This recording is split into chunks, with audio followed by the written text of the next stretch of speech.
who's the defendant, who's the opposing party. We say landlord, but just know that that can be a lot of things. I work at the Medical Legal Partnership, legal aid.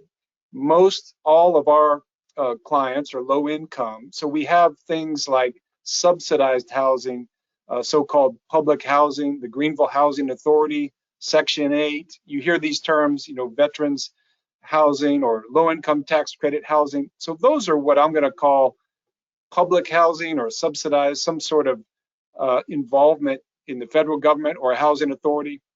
But most landlords are not that. What's the type of private landlord you see, Jay, in the cases you've heard about or dealt with?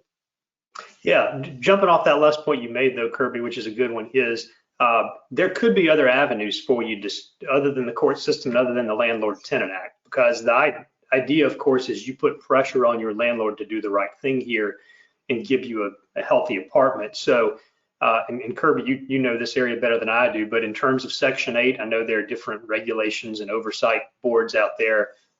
Same thing with the VA. And so you may be able to get the results you're looking for by going through some of those entities and kind of taking advantage of some of their oversight and regulations in a way that's maybe faster and more effective than trying to do it your own.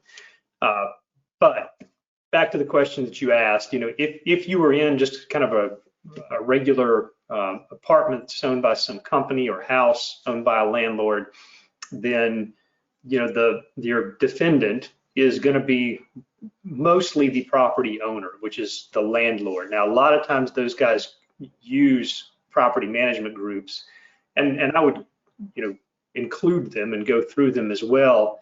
But if you actually get to the point where you're at the magistrate's court getting ready to file a lawsuit, then your defendant is most likely your landlord, which is going to be that company that's on your lease, and that's who you need to put down in that box. And that is the nice thing about magistrate's court jurisdiction, is that you don't have to have a lawyer to do this. And the magistrate's court is made for people without law degrees to be able to go in there and file lawsuits and prosecute those things all the way to the finish. Because a lot of these cases, it's not going to be worth a lawyer getting involved, both in terms of the expense to you and kind of the hassle and everything else. And so you can go that route on your own.